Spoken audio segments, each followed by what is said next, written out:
오늘 우리에게 주시는 하나님의 말씀은 누가복음 15장 1절에서 7절까지의 말씀입니다. 누가복음 15장 1절에서 7절까지의 말씀을 저와 여러분이 한 절씩 교독하겠습니다.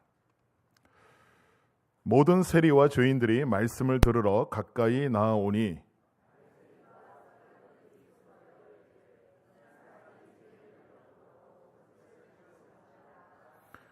예수께서 그들에게 이 비유로 이르시되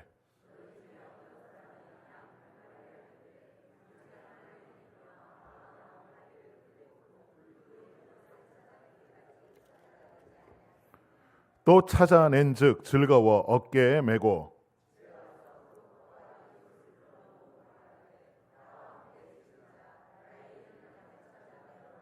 함께 읽겠습니다. 내가 너희에게 이르노니 이와 같이 죄인 한 사람이 회개하면 하늘에서는 회개할 것 없는 의인 99으로 말미암아 기뻐하는 것보다 더하리라. 아멘. 할렐루야. 오늘 예배에 나오신 여러분들을 주님의 이름으로 환영하고 축복합니다. 우리 인사를 다시 한번 했으면 좋겠는데요. 제가 이번 주간에 어느 모임에 가서 함께 인사하는 좋은 인사법을 하나 배웠어요. 그냥 말로만 하는 것이 아니라 우리가 좀 행동, 모션을 하면서 이렇게 좀 따라 했으면 좋겠어요.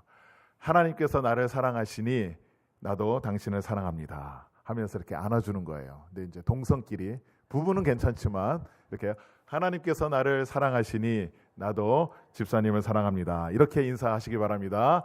하나님이 나를 사랑하시니 나도 집사님을 사랑합니다. 사랑합니다. 사랑합니다. 예. 다시 한번 할까요? 다시. 하나님께서 나를 사랑하시니 나도 집사님, 권사님을 사랑합니다. 예. 이 귀한 사랑이 여러분의 10년 가운데 충만하기를 간절히 바랍니다. 예. 이 인사를 하니까 여러분 좀 피곤한 얼굴이 조금 가시는 것 같습니다. 많이 피곤하시죠? 어젯밤에 잘 주무셨습니까? 예. 축구 보느라고 잠을 설치고 시간대도 그렇고 또 끝나고 나서도 마음이 막 답답하고 잠을 못 이루신 분도 있을 텐데요. 제가 그 축구를 보면서 한 가지 좀 영적으로 깨달은 것이 있었어요. 우리가 2대1로 아깝게 졌지만 마지막에 그 손흥민 선수가 멋진 골, 그 골이 있어서 2대1이 됐지만 그 앞서 우리가 실점한 그 실점이 너무 아까운 거예요. 근데 그 실점한 상황을 가만히 보면 저도 이제 축구를 좋아하고 축구를 가끔 이렇게 하는데 이 수비 선수가 있었죠. 요즘 욕을 많이 먹는 수비 선수가 있는데요. 그 선수가 조금 미숙했어요. 예. 근데 그게 수비수의 어떤 기본 그 어떤 자세가 있어야 되는데 그것을 좀 벗어난 거죠. 그것을 이영표 선수 그 해설위원이 지적을 하더라고요. 그런데 첫 번째가 그 이제 태클을 걸었는데 손을 들고 해서 이제 손에 공이 맞아서 페널티킥 PK를 선언당했는데 그 상황을 보면 이렇게 태클이 들어갈 상황이 아닌 거죠. 그런데 왜 태클이 들어갔을까라는 거죠. 그 이유가 뭘까? 그러니까 저는 좀 알 것 같아요. 그 이유가 체력이 없어요. 체력과 기술이 없는 거예요. 그러니까 지금 상대편 선수가 공을 잡았는데 이것을 막으려면 달려들어서 압박을 해줘야 되는데 그러면 그 압박을 받아서 뒤로 돌리거나 어떻게 공을 이제 우리가 가로챌 수 있는데 그 체력이 안 되는 거예요. 그 체력이 안 되니까 그냥 미리 넘어지는 거예요. 태클을 걸어서 거리도 머니까. 그래서 이제 손을 들고 이것도 이제 자세가 잘못된 자세죠. 그래서 이제 PK를 선언받았고 두 번째 골도 비슷한 상황이에요. 공을 몰고 왔는데 막아야 되는데 달려들어야 되는데 달려들기는 좀 그러고 그냥 먼저 또 태클을 거는 거죠. 그것을 상대편 선수가 아주 영리하게 제치고 골을 넣은 거죠. 그걸 보면서 저는 그 어떤 기술도 있지만 사실은 체력이에요. 그걸 달려들 수 있는, 막 쫓아가서 달려들 수 있는. 그런데 쫓아가기까지는 쫓아갔는데 이제 마지막 달려드는 그 힘, 그 체력이 없는 거예요. 그러니 에라 모르겠다 그냥 몸을 던진 거예요. 아주 살신성인을 한 거죠. 뭔가 열심히 한 것 같지만 미숙한 거죠. 그래서 이제 골을 먹은 거죠. 제가 보는 이제 견지에서는 또 다른 시각이 있을 수 있겠지만, 그래서 그걸 보고 제가 마음속에 생각한 것이 있어요. 이 운동 선수에게 있어서 이 체력은 정말 중요한데 이 체력이 기본인데 이것이 안 됐구나. 이런 지적을 오늘 우리 한국 대표 선수들이 좀 지적을 당하고 있습니다. 저는 그걸 보면서 우리 믿는 자들도 힘이 필요할 텐데 체력보다도 영력이 필요하다라는 거죠. 믿음의 힘이 필요해요. 우리가 이 세상을 승리하며 살아가기 위해서는 영적인 능력이 필요한데 그 영적인 능력은 기도와 말씀에서 온다라는 거예요. 하나님과 가까이 있는 그 삶 속에서 하나님이 무한한 힘과 능력을 부어주시거든요. 모든 영적인 힘의 원천은 하나님께 있어요. 그래서 우리가 하나님께 가까이 나아가야 됩니다. 그래서 가까이 나아가서 기도하고 말씀으로 우리가 무장하고 말씀의 그 영양분을 섭취하면 우리가 영적으로 아주 영력이 세지는 거예요. 그러면 어떤 어려움과 환난과 역경이 오고 마귀의 유혹과 시험이 올지라도 그것을 능히 이길 수가 있는 것입니다. 우리 영력을 키우시기를 바랍니다. 말씀과 기도로 영적인 능력이 더욱더 굳건해지기를 주님의 이름으로 축원합니다. 축구 보면서 느낀 그런 소감이었습니다. 지지난주죠. 우리 북미 정상회담이 있었습니다. 그래서 김정은 위원장과 미국의 트럼프 대통령이 만났는데 그 합의문이 이제 진행되는 과정 속에서 어떤 결론이 날지 지금 어떤 변화가 있을지 진행되는 과정이기 때문에 귀추가 주목이 됩니다. 그러면서 한 가지 그래도 감사한 것은 지금 미국의 대통령이 트럼프 대통령 그를 통해서 하나님께서 역사하시고 이러한 좋은 일들을 이루어 간다라고 생각하면서 감사한 마음이 있습니다. 그러면서 트럼프가 미국의 대통령이 된 것이 너무 다행이다라는 생각을 해봅니다. 근데 사실은요, 지난번 작년에 미국 대통령 선거가 우리나라와 같은 선거 제도 하에서 이루어졌더라면 트럼프는 당선되지 않았을 것입니다. 왜냐하면 미국의 모든 유권자 총 투표수에 보면 그 경쟁자였던 힐러리 클린턴 그 전 상원 의원이 약 70만 표가 앞섰습니다. 70만 표를 더 얻었기 때문에 우리나라 제도상으로는 힐러리 클린턴이 당선되어야만 합니다. 그런데 미국은 이 간접 선거 제도죠. 그러니까 주마다 선거 인단이 있습니다. 그래서 그 주에서 승리를 하면 선거 인단의 그 인원수가 전부 다 자기 지지하는 세력으로 오게 되는 거죠. 그래서 총 70만 표 정도가 뒤졌지만 선거 인단 수에서는 306표 대 232표로 트럼프가 승리를 한 것이죠. 그런데 더 극적인 대통령 선거가 있었어요. 그것은 지난 2000년 미국의 대선입니다. 그때 당시 미국의 공화당의 조지 부시 대통령 전 대통령과 그 당시에 부통령이었던 엘 고어가 함께 이제 경쟁을 하게 됐죠. 그때 총 투표수에서는 약 54만 표가 엘 고어가 앞섰어요. 그런데 선거인단에서 270표 이상, 271표를 얻어야지만 당선이 되는데 조지 부시 전 대통령이 맨 마지막 플로리다 그 선거 마지막까지 아주 각축을 벌였던 접전을 벌였던 그곳에서 승리를 하는 바람에 271표, 한 표를 더 얻어서 당선이 된 거예요. 아주 극적인 선거였죠. 근데 사실 이 플로리다 이 선거가 말이 많았죠. 이것이 아주 접전을 벌였고 처음에 이제 개표 결과가 1200표 차이밖에 안 났어요. 그런데 이것은 문제가 있다 해서 재수 작업으로 재검표를 한 결과 300표로 줄어들었어요. 그래서 이것도 문제가 있다. 그리고 그 당시에 플로리다 주지사가 누구냐 하면은 제 부시라고 조지 부시의 동생이 주지사였어요. 그래서 자기 형을 지지하려고 이 민주당 엘 고어 쪽에 이제 많이 지지하는 흑인들이나 여러 저소득층 사람들한테는 이 투표하는 이 방식을 아주 어렵게 해놨어요. 그래서 그 무효표가 상당히 많았다라는 거죠. 그래서 이게 문제가 있다 해서 미국의 연방 대법원까지 이게 문제가 올라갔습니다. 그런데 기한이 지나서 이것이 이제 부결이 됐죠. 그리고 나중에 논란이 많이 됐겠지만 됐을 수 있었지만 엘 고어 그 부통령이 그 결과를 승복하게 됩니다. 그래서 미국이란 나라가 이제 국론이 분열되지 않고 조지 부시 대통령이 이제 그 이후로 이제 8년 동안 연임하면서 이제 대통령직을 수행하게 되는 거죠. 한 표 차로 대통령이 된 거예요. 선거인단에서. 이 한 표 차의 승부가 이 인류 역사상 아주 중요한 순간마다 사실은 있어 왔습니다. 1875년 프랑스가 왕정제도에서 공화정으로 바뀔 때도 그 의회 투표가 한 표 차로 바뀌게 됩니다. 그리고 1776년 미국의 독립이 있을 때 미국이란 나라의 국어, 모국어를 영어로 할 것인지 독일어로 할 것인지를 결정짓는 투표가 있었는데 거기서도 한 표 차로 영어로 채택이 됩니다. 한 표만 아니었어도 독일어, 우리가 열심히 독일어 아마 공부하고 있었을지도 모릅니다. 그리고 1923년 독일의 히틀러가 나치당을 장악할 때도 한 표 차로 장악을 하게 되는 거죠. 1941년 미국에 징병제도가 있었습니다. 이 징병제도법, 그러니까 모든 사람이 의무적으로 군대에 들어가야 된다는 이 징병제도법이 국회에서 또 한 표 차로 이제 통과가 됩니다. 그래서 많은 미국의 병사들이 의무적으로 복무하는 그런 것으로 2차 세계대전에서 상당한 영향을 주게 되는 것이죠. 이렇게 한 표 차의 승부로 세계 역사가 바뀌는 부분들이 있었습니다. 우리나라는요, 이 지방선거에서 한 표 차 승부가 여러 번 있었습니다.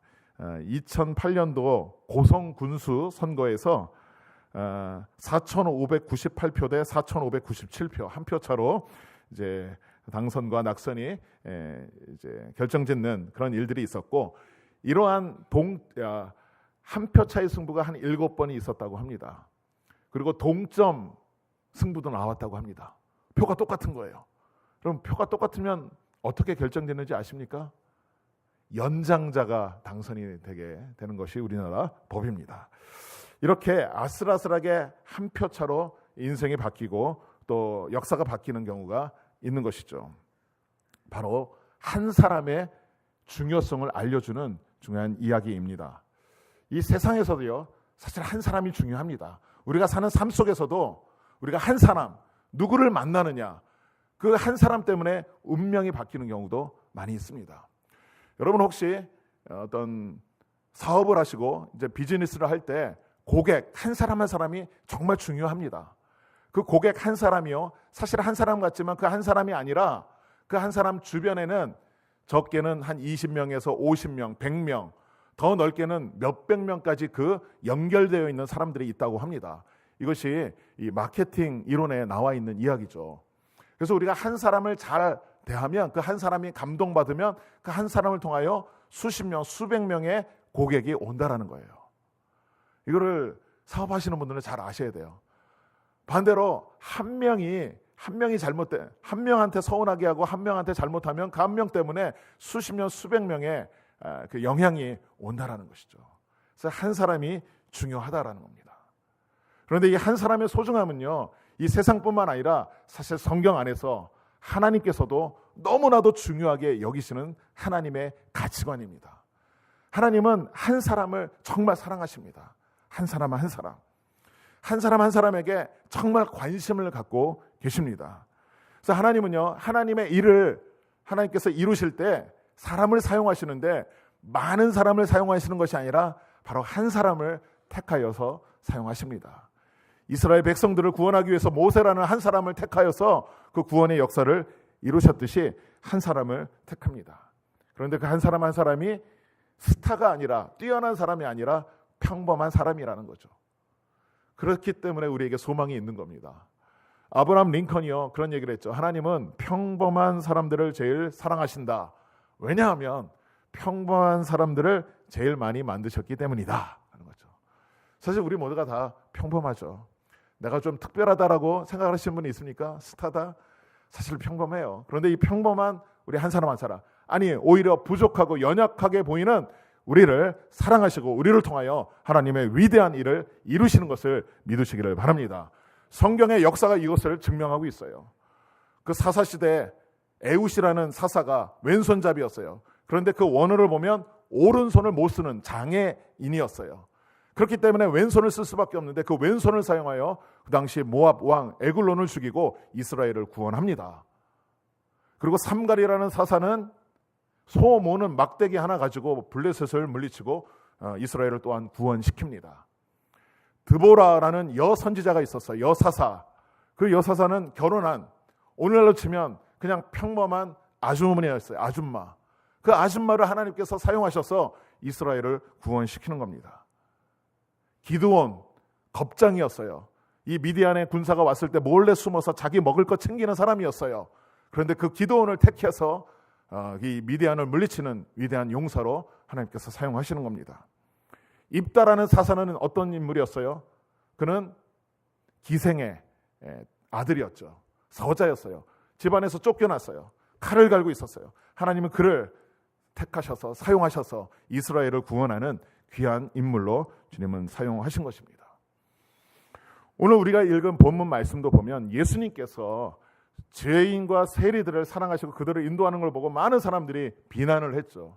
그때 예수님이 이 비유, 99마리의 양을 내버려 두고 잃어버린 양 한 마리를 찾아 나아가는 그 한 마리의 그 가치, 그 한 마리의 소중함을 가지고 나아가는 목자의 모습을 말씀하고 있습니다.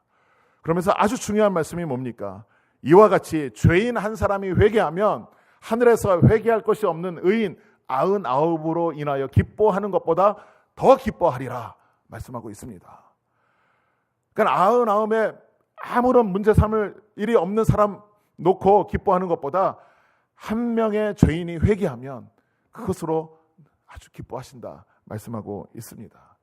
이것이 하나님의 가치관이고 하나님의 관심사인 것이죠. 그래서 예수님은 이 땅에 오셔서 많은 사람들을 만났는데 어떤 사람들을 만났습니까? 예수님이 정말 관심 가졌던 분들이 누구입니까? 바로 그 사람들이요, 다 소외되고 잃어버린 자들이었죠. 예수님의 제자들이 다 잃어버린 자들이었죠. 마태라는 세리였어요. 세관에 앉아있는 것을 보고 왜 거기에 앉아있느냐, 일어나 나를 따르라 라고 명령하십니다. 그 마태에게 관심을 갖고 지켜보셨던 거죠. 허탄한 마음으로 그물을 깁던 어부들을 부르신 거죠. 나를 따르라. 그리고 나다나엘이라는 제자가 있었어요. 이제 이 나다나엘은 빌립의 친구였고요.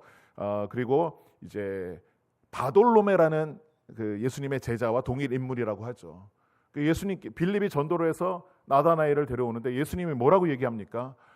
참 이스라엘 사람이다. 그 속에 간사한 것이 없다. 이렇게 말씀을 합니다. 그 얘기를 듣고 나다나엘이 아니 언제 나를 본 적이 있습니까? 나를 아십니까? 그 질문에 예수님이 뭐라고 대답합니까? 그래, 네가 무화과나무 아래에 있을 때 내가 눈여겨 보았노라 라고 말씀하고 있습니다. 무화과나무 아래서 이스라엘의 독립과 회복을 기도하는 그 모습을 예수님께서 눈여겨 보신 거죠.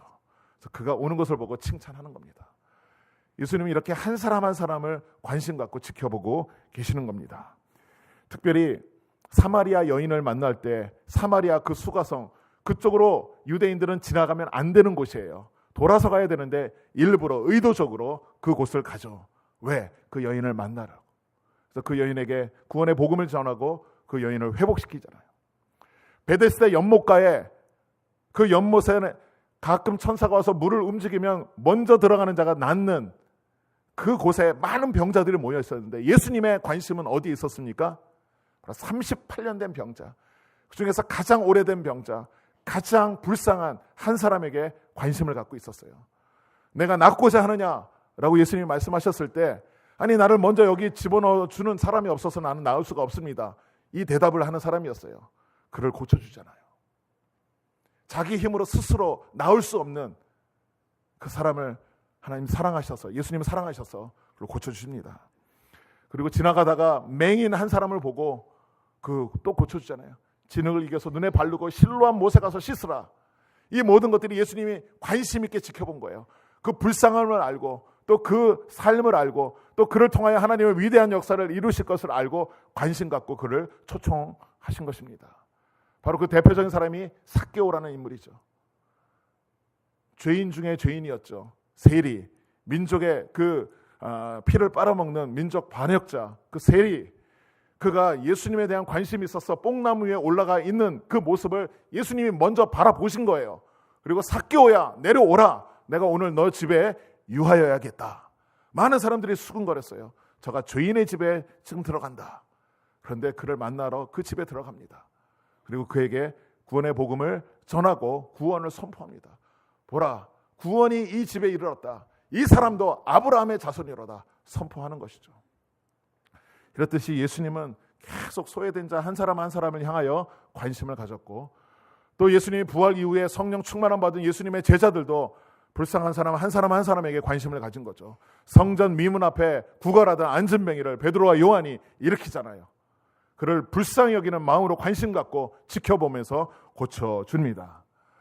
이렇게 하나님의 역사, 많은 사람들 중에 한 사람을 택하여 그 한 사람을 변화시키고 그 한 사람을 통하여 위대한 일들을 이루시는 하나님의 손길이 모든 인류 역사 속에, 기독교 역사 속에 이어왔습니다.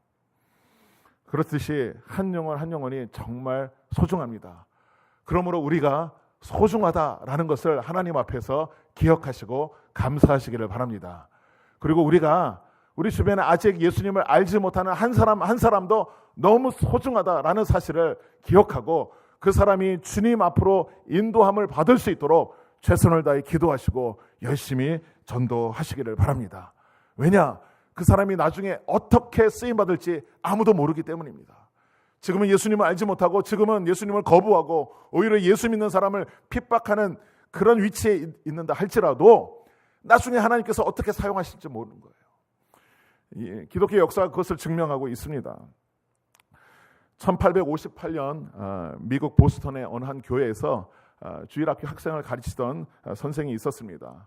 그가 낙심하고 힘들 때 위로하고 열심히 가르쳤고 그가 나중에 예수님 만나고 위대한 전도자가 되는데 그 사람이 D.L. 무디 선생이었어요. 그래서 미국의 19세기 부흥운동에 엄청난 영향을 끼친 귀한 전도자가 되었습니다. 그 D.L. 무디가 또 열심히 전도하다가 그를 통하여 회심한 사람이 있었는데 그가 메이어라는 사람이었습니다. 그 메이어도 자기 주변의 사람들에게 또 복음을 전했는데 그 사람이 체프먼이라는 사람이 회심을 하게 됩니다. 그리고 이 체프먼이라는 사람이 이제 메이저리그에서 야구 선수로 활동하던 한 선수에게 복음을 전하게 되는데 그 사람의 이름이 빌리 썬데이였습니다. 이 사람이 회심을 하고 열심히 예수님의 복음을 증거하고 또 전도자로 이제 세워져서 열심히 전도 집회를 다녔습니다. 그런데 어느 날 3주 동안 집회를 인도하는 미국의 샬롯이라는 도시에서 집회를 열었는데 너무나도 그 집회에 결신하는 열매가 없어서 무척 실망하고 낙심한 집회였습니다. 근데 거기에 딱 한 명 12살 먹은 소년이 회심을 하고 예수님을 믿겠다라고 결심을 했습니다. 근데 그 사람이 누구냐? 나중에 위대한 전도자가 된 빌리 그레이엄 목사님이었습니다. 그 3주 동안 집회를 하는데 아무도 결심을 하지 않아요. 실패하고 낙심, 좌절 속에 있었지만 딱 한 명이 회심됐는데 그 사람이 위대한 전도자.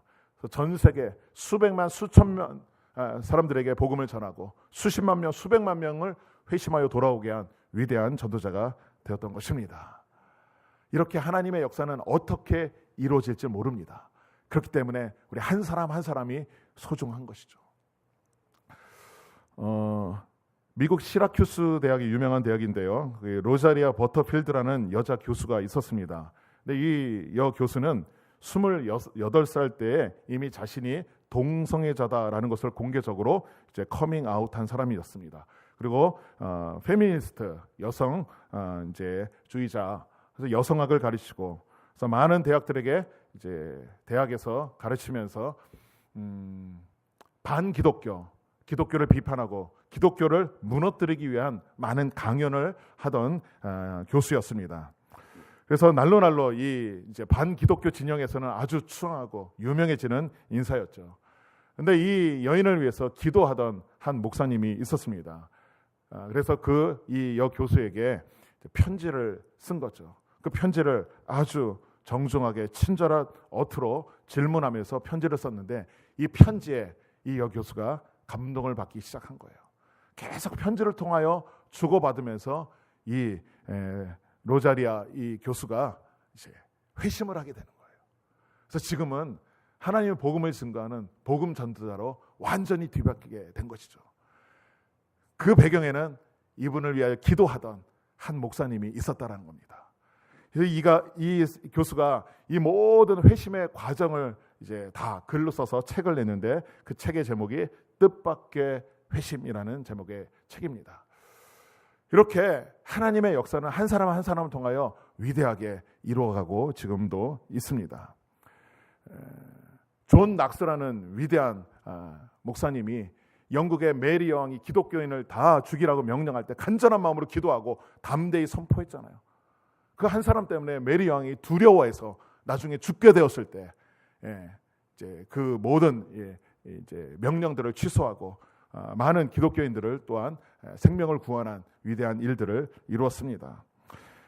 지금도 이런 일들은 많이 일어나고 있습니다. 지금 라오스에 가면 흐멍족이라는 족속이 있는데 거기에 이제 한 수천 명의 마을 주민들이 살고 있는데 그 중에 한 명이 이 도시에 나와서 예수님을 믿고 거듭나서 복음 전도자가 된 거예요. 그래서 다른 데로 가지 않고 자기 부족으로 들어간 거죠. 그 부족에 들어가서 거기에 복음을 전해서 그 마을 전체가 회심하고 변화된 그런 역사도 지금도 일어나고 있는 것입니다. 그러므로 하나님의 역사는 지금도 복음의 역사는 이루어지고 있습니다. 근데 우리가 그런 하나님의 역사에 쓰임 받기를 간절히 원합니다. 그런데 그러기 위해서는 먼저 기도하시기를 바랍니다. 이 기도가 너무나도 중요합니다. 이 기도 응답의 이제 대명사라고 할 수 있는 조지 뮬러 선생님이 있죠. 5만 번 이상 기도 응답을 받았다고 하는 유명한 인물입니다. 그런데 그의 책에는 이런 기록이 한 가지 남겨져 있습니다. 1844년 11월에 5사람, 예수님을 알지 못하는 5사람의 회심을 위해서 기도하기를 시작했다라고 글을 적었습니다.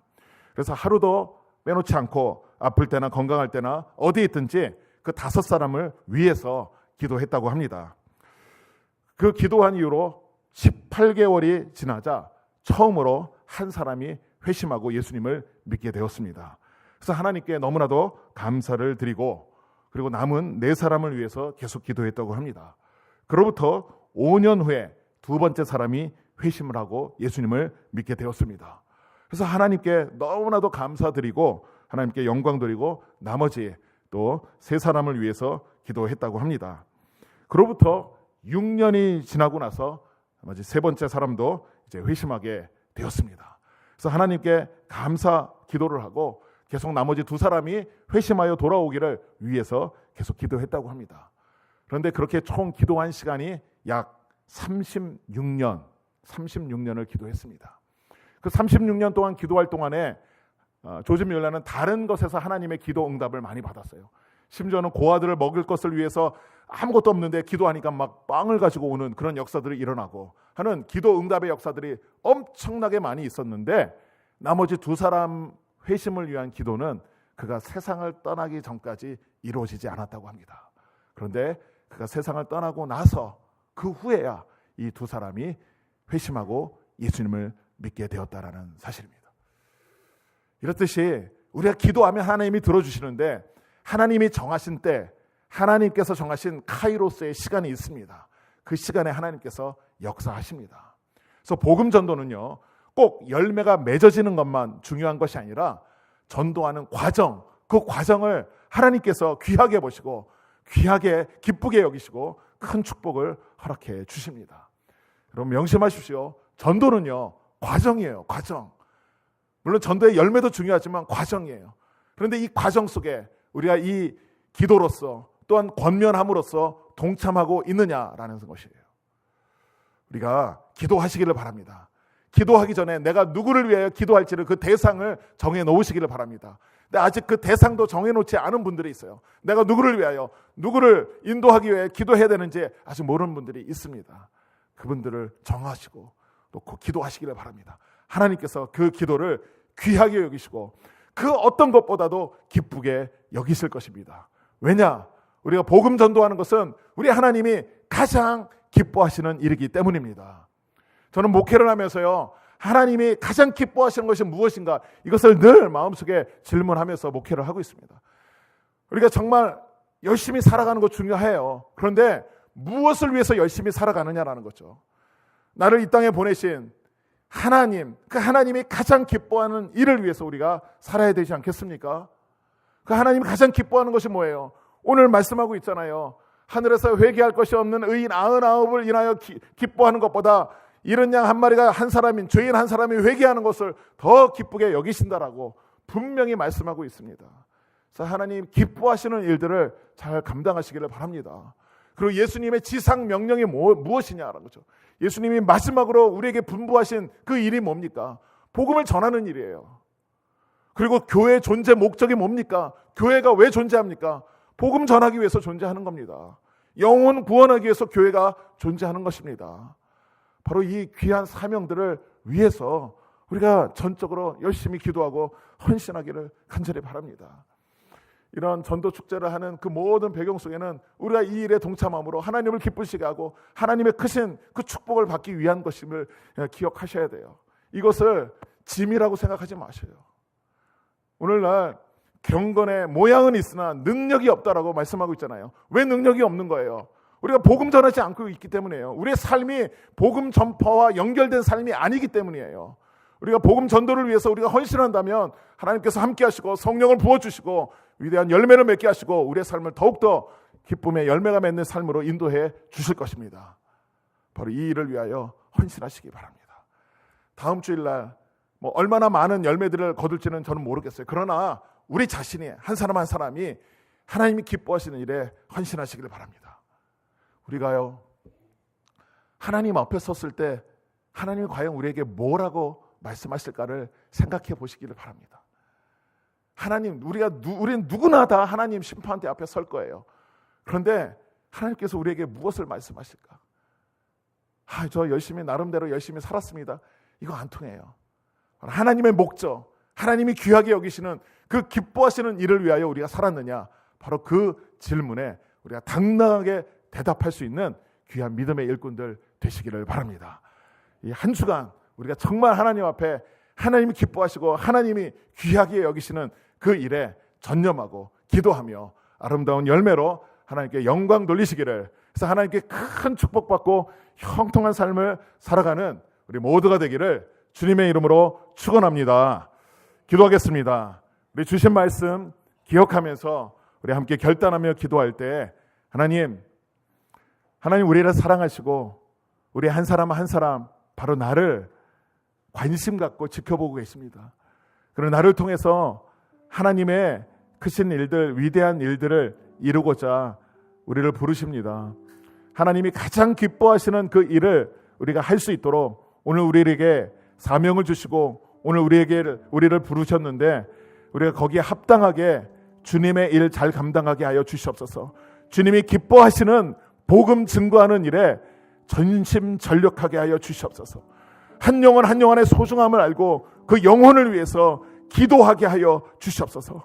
기도할 때 우리 하나님이 귀하게 여겨주셔서 그 영혼을 구원시키고 그 영혼이 하나님의 거룩한 백성 되게 하시고 그 생명, 그 이름이 생명책에 기록되며 영원한 하나님 나라의 친백성으로 인도해 주실 줄 믿습니다. 이 믿음을 가지고 남은 한 주간 열심히 기도하고 전도하며 하나님께 영광 돌리는 귀한 삶을 살아가게 하여 주시옵소서. 성령으로 충만하게 기름 부어주시고 주님께서 필요한 지혜와 능력과 모든 환경과 필요한 물질까지도 다 허락하여 주시옵소서. 우리 다 같이 주여 한번 크게 외치고 간절한 마음으로 결단하며 동성으로 기도하겠습니다.